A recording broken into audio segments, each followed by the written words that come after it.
Hello guys, welcome back to the channel. Today I'll be showing you an updated list of the best parked alt spots in Guild Wars 2. And if you're a new player and don't know what that means, it's basically using some characters on your account that you don't play on to make some lazy quick gold for you by leaving them next to a chest location or jumping puzzle and logging into them for a few seconds every day and making tons of gold for the least effort. You can even craft a whole legendary if you stay consistent doing this, and according to calculations you can make 3 legendary weapons a year just from parking alts alone. Don't forget to like the video and subscribe to the channel if you're new, and follow me on Twitch on your way. And by the way guys, I partnered up with Instant Gaming. They sell the best games on all platforms, cheaper and with nice discounted deals for you to enjoy the latest gaming hits with a cheaper price, or even your favorite games DLCs. They have Nintendo, Xbox and PlayStation and PC games. You can even pre-order games that haven't released yet for a cheaper price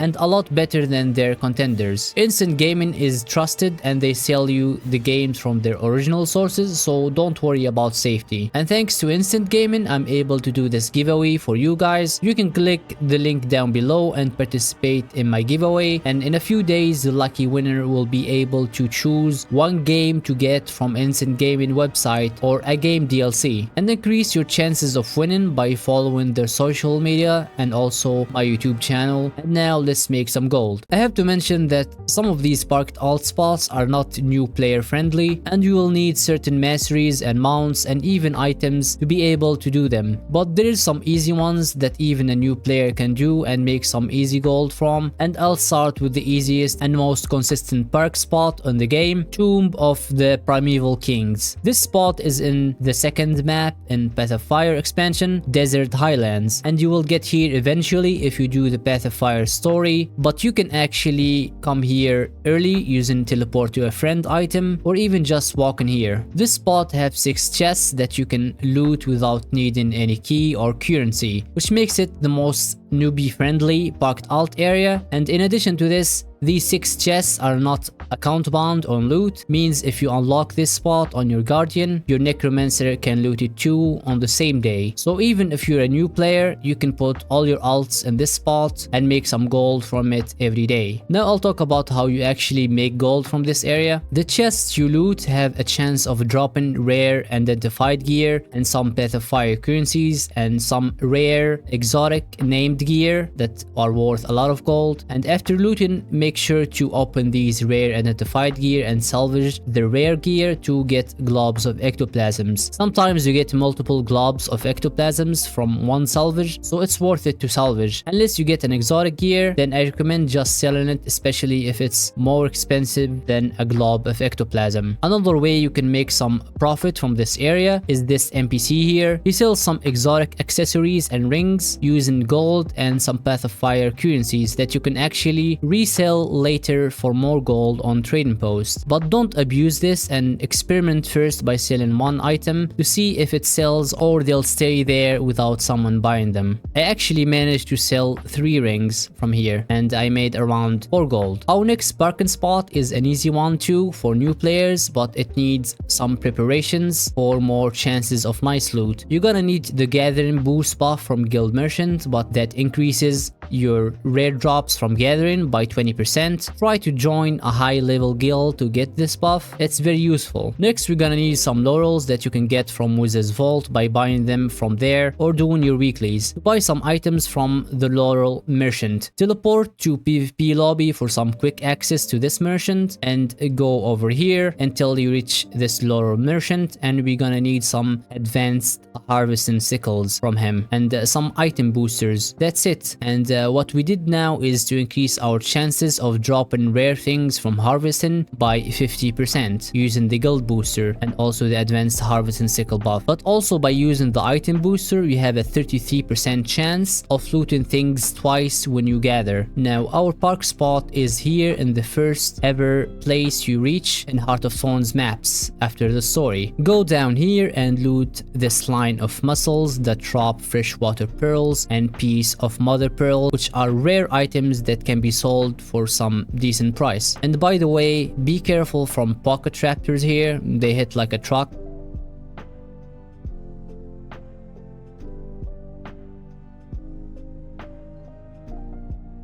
Now I'll continue with the harder parked spots that are unreachable for new players. My next parking spot is in Path of Fire in the first map, Crystal Oasis. This one is a bit tricky to get to. You're gonna either need a flying mount or the teleporting Mount Jackal, which you'll get later when you do Path of Fire story or reach the third Path of Fire map. Or as always, you can use teleport to a friend item and tell someone to take your alt up there. You keep your character here next to these 3 chests that will drop rare gear, freshwater pearls, and even expensive named exotic gear from Path of Fire. But this area is not account wide like Tomb of the Primeval Kings, so you can only loot it on 1 character per day. As always, we open the rare identified gear and salvage it for globs of ectoplasm, and we sell whatever other items we drop. The next parked spot is a famous one and everyone already know, the Bjora Marches chest spots. This park spot will require you to have this map from Icebrood Saga,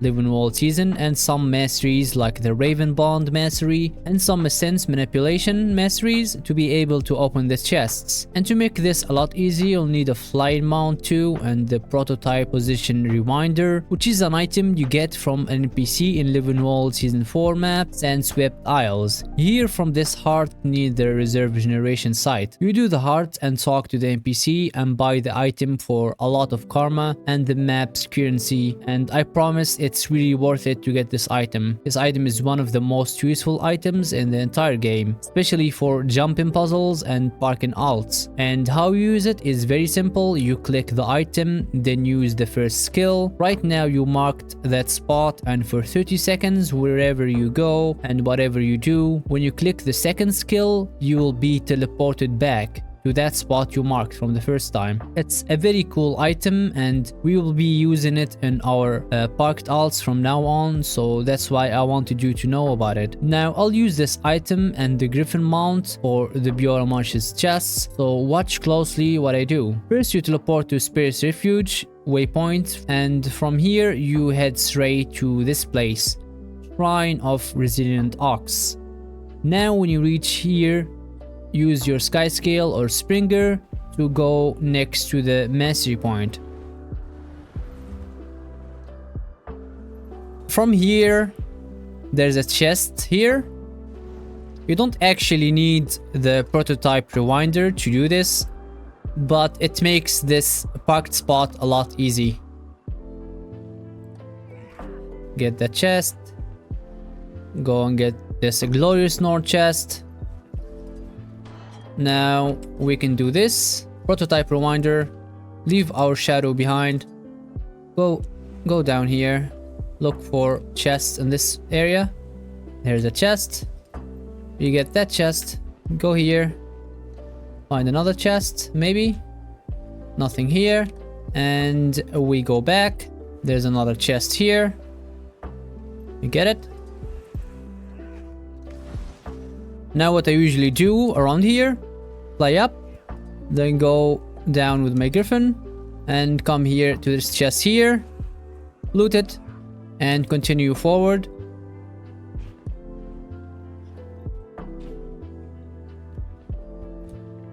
Get this chest. We leave our shadow behind. Go down. Open the Raven lock with the mastery. Get these chests. And we teleport back. Leave our shadow behind. Then we boost with our Griffin. Come here. Open this Raven lock. Watch out on the time, because we need to be careful. Get this chest. Teleport back. Shadow again.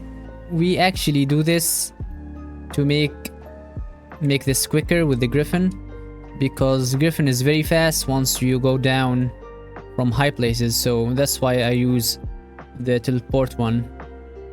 And a lot of people just use 2 characters for this park.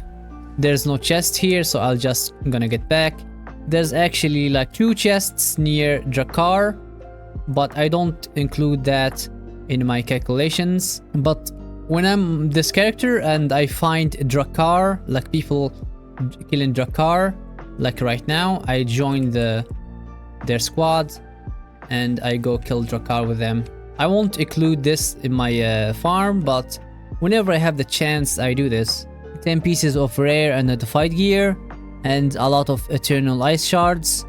This is one of the main reasons we do this parked spot. We can use these ice shards to go here to this merchant, talk to him, buy Living Wall Season 4 currency using some karma and these shards. And we can turn this currency into volatile magic, and if you don't know volatile magic, you can use it to buy material bags. So we can turn these eternal ice shards to materials and sell them on the trading post for profit. Also, there's another way to turn these shards into gold. We teleport here to Eye of the North. You come here to this NPC, Gar Lead Claw, and Eye of the North. It's over here. This is Bitterfrost Frontier. This is Lion's Arch, and this is Eye of the North. It should be open for everyone. Come here and go over here. You turn this eternal ice shards into Tyrian defense seals. There you go. We got a lot of Tyrian defense seals, and you come to this NPC and buy go to the Scrit tab and buy a lot of Scrit supply boxes. They have a lot of materials inside them, but the super rare drop here is Amalgamated Draconic Lodestones, which is worth around 32 gold. Also, a lot of times you're gonna get 16 of any material, so that's really good.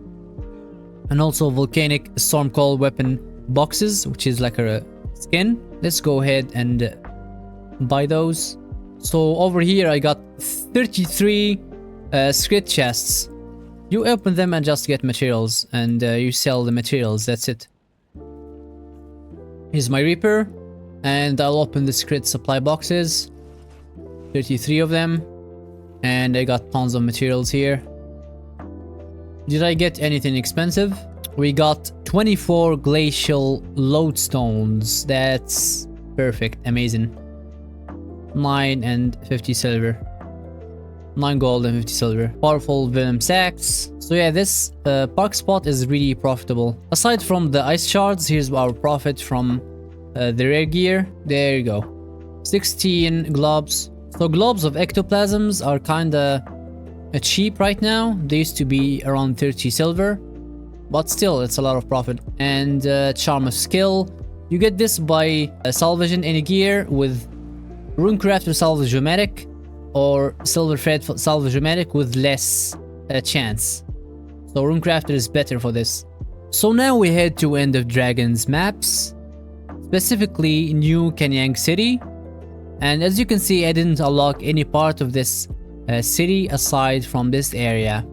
Here there's a jumping puzzle. So our next spot is just a jumping puzzle that have a chest, only one chest. Sometimes you get rare gear, but most of the time we're here for the guaranteed Jade Runestone. This is a material from End of Dragons, and you can simply sell it or stack it up to create Oreen legendaries. As you can see, I have 605 of them. Either you do the jumping puzzle yourself, it's a bit hard and tricky, but a lot of people gonna be on the LFG. If you go to End of Dragons, New Kaineng City, and you'll find End of Jumping Puzzle, use Teleport to a Friend. Just join the squad and use your Teleport to a Friend item if you have it, or you'll just miss it out. There you go, that's it. The next park spot is in the same city, New Kaineng City, and it's here on this hero point at the top of the power plant. You leave your character here and just talk to this guy and do this hero point every day. That's it. You get rare identified gear, Imperial Favor, and Writ of New Kaineng City, which is an item that you can turn into more Imperial Favor. And this spot is mainly for Oreen legendaries. I do this park spot just to craft Oreen legendaries because these materials stack up. You need a lot of Imperial favor to craft Aurene legendaries, and then you can sell them. There's an event that always spawn here. You can do 2 for more Imperial favor, but most of the time you're gonna leave out your character here to do the hero point. And also this is the best way to do the Wizard Vault 10 event weekly in the game. You can spam this and it'll finish your 10 event weekly, PvE weekly on Wizard Vault so quickly. There's other hero point spots, but it's not worth it for me. So I'll move on to the next park spot. Now we're here in End of Dragons again, and we are at the Echovald Wilds map, and this parked spot is here near the Jade Gate waypoint, and I'm on top on these branches on the top right here. So remember the spot. I'm right here near the Quarry Forelands, and this is probably the most complicated park spot in this list because it requires the prototype rewinder and the masteries and my mounts too, especially the Griffin. Griffin is so good here. So watch closely what I do. I already have Jade runestones from this, so this is the item we're gonna get from this park spot. So I'll just deposit material so you guys know how much we got. We stay here. It needs to be this spot. It needs to be here, this spot, because it's in the middle of 4 chests. We use our prototype position rewinder and quickly jump on our Griffin and get here to the spot. There's a chest here. Loot that. Go down. We need to be very quick here. Go down. Use your invisibility if you have it on your mount. Get the grand chest and move back to that spot. Now we go upper. Use your position wider again and go down on the Griffin. We go here on the left, make a half circle turn and come over here. Be careful from this mob, it's very annoying. Get this chest and get back quickly. Now again, we are in the same spot. One last position rewinder use and go with your Griffin again, boost up and go straight. Go straight ahead. We take this chest. Go back. Now all we did right now got us 4 of these Jade Runestones. Sometimes you're gonna get more, sometimes even 8 on one turn, and other stuff of course. Now this is gonna be my last park spot on this list. I'm here in Skywatch Archipelago on Secrets of the Obscure expansion, and I'm over here in the Vast Compassion point of interest. I'm at the top on this area. There's a greater arcane chest here, so you need the mastery to loot this chest. Loot this chest. There you go. We got rare gear, and sometimes there's a chest that spawns here, sometimes it don't. Go over here to this rock and click it. It'll spawn these spirits and another chest, a smaller one. Then over here, go to this rich orichalcum vein. This is the main reason I chose this spot. There's a lot of places for those chests, but most of them aren't near a rich orichalcum vein. We get back to our area, and this part is a little bit tricky. Make sure to use your position rewinder. Use it over here, then go down. Go down here. Do the chest puzzle. Loot the chest, then use your position rewinder again and you'll find your second skill. This is why I said it's tricky. It'll remove your position rewinder, so you have to equip it again. And that's it. now we salvage. And I have 27 globes of ectoplasms I got from this place. And from what you saw, I looted the orichalcum vein. So that's it guys, these are my park spots to make gold in Guild Wars 2. I do this every day or whenever I can. It makes me a lot of gold without having to do anything. And by the way, if you don't have any of this, no position rewinder, no mounts, no anything, you can simply put all your alts in Tomb of the Primeval Kings and loot them at the same day. You can do that. If you want to leave all your character, if you're a new player and you don't have any of this, and you can still make insane lazy gold from there. Please like the video and subscribe to the channel. And if you have any questions, let me know. And I'll see you in the next video. Bye bye.